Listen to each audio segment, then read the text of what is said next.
कहानी में आप सभी ने देखा, जब रूही आरुख के लिए करवा चौथ का व्रत रखती है तो आरुख रूही में जोरदार थप्पड़ लगाता, जिसे देख उसकी माँ और बहन बहुत खुश होते। रूही की आंखों से आंसू बह रहे थे और आरुख गुस्से में कहता, मैंने तुझसे शादी मजबूरी में की है, मैं तुझसे कोई प्यार नहीं करता, तो ये व्रत रखने का नाटक भी मत कर। और मैं सिर्फ आरुही से प्यार करता हूँ और बहुत जल्द इससे शादी करूँगा। आरुख आरुही को पानी पिलाकर उसका व्रत खुलवाता और सब साथ में खाना खाते। अब आगे घर के सभी सदस्य का खाना होने के बाद रूही अकेले में बैठ खाना खा रही थी और साथ में उसकी आंखों में आंसू भी थे। हर पत्नी की तरह रूही भी अपने पति से प्यार चाहती थी, पर वह प्यार उसे मिला ही नहीं। रूही अपने बीते दिनों को याद करने लगती, जब उसकी शादी नहीं हुई थी। रूही की जिंदगी में सिर्फ उसके दादाजी ही उसका परिवार थे। रूही ने अपने माँ बाप को कभी नहीं देखा। उसका लालन पालन उसके दादाजी ने किया था। वह रूही के लिए अपने हाथों से खाना बनाते, अपने हाथों से खिलाते। रूही के लिए उसके दादाजी पूरी दुनिया थे। वैसे रूही थी एक मध्यम वर्गीय परिवार की, पर उसके दादाजी उसकी हर छोटी बड़ी इच्छा पूरी करने की कोशिश करते। रूही पढ़ने में होशियार थी, आखिर हो भी क्यों ना। उसके दादाजी बहुत अच्छे टीचर थे। कुछ समय पहले वह बच्चों को ट्यूशन पढ़ाया करते थे, पर अब उन्होंने ट्यूशन पढ़ाना बंद कर दिया था। अब वह सिर्फ अपनी पोती रूही को पढ़ाना चाहते थे।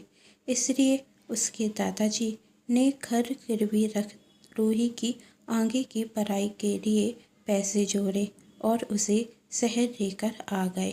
पर होने को कुछ और मंजूर था।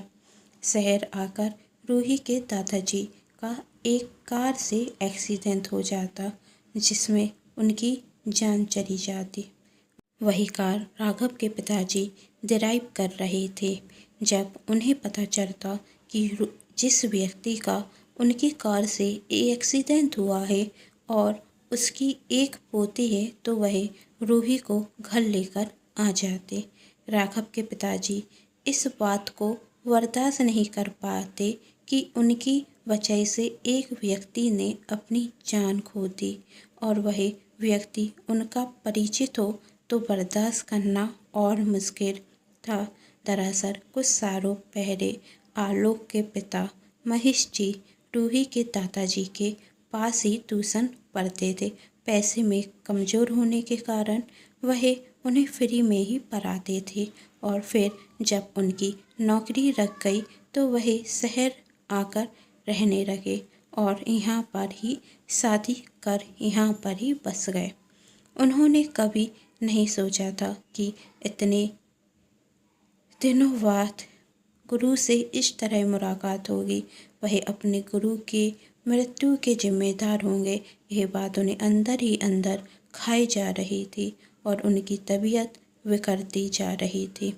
डॉक्टर कह चुके थे कि महेश जी के पास ज़्यादा वक्त नहीं है और सच कहो तो वह भी अब जीना नहीं चाहते थे, लेकिन उन्हें चिंता थी तो रूही की, क्योंकि वह यह अच्छे से जानते थे उनके परिवार वाले रूही को पसंद नहीं करते और उनके जाने के बाद वह रूही को घर से निकाल देंगे। इसलिए अपने मरने के पहले वह अपने बेटे आलोक की शादी रूही से करा देते। जब आलोक इस शादी के लिए मना करता तो महेश जी कहते, यदि तुमने रूही से शादी नहीं की तो मैं अपनी सारी प्रॉपर्टी रूही के नाम कर दूंगा और तुम्हें अपनी प्रॉपर्टी से दखलअंदाज। मजबूरन आरुख को रूही से शादी करनी पड़ती। कहा जाए तो इसमें एक पिता का स्वार्थ भी छिपा था। महेश जी बहुत अच्छे से जानते थे कि उनका बेटा आलोक आरूही से प्यार करता है, पर आरूही आलोक से नहीं, उसके पैसों से प्यार करती है। महेश जी को लगा रहा था वही आलोक और रूही की शादी करा देंगे तो दोनों का भविष्य उज्जवल होगा, पर ऐसा नहीं होता और महेश जी की मृत्यु के बाद महेश जी के परिवार वाले रूही को परेशान करना शुरू कर देते। अब क्या होगा कहानी में आगे? क्या आलोक रूही को घर से बाहर कर लेगा आरूही से शादी, या करने रखेगा रूही से प्यार? रूही ने जो खाई थी कसमें करवा चौथ पर कि वह अपने पति के साथ ही मनाएगी अगला करवा चौथ, क्या हो पाएगा सही या घर से निकलना पड़ेगा रूही को? जानना चाहते हैं तो कहानी के साथ बने रहिए और कहानी का आने वाला भाग जरूर देखें, जिसके लिए कर लीजिए चैनल को सब्सक्राइब, वीडियो को like and share. Thanks for watching.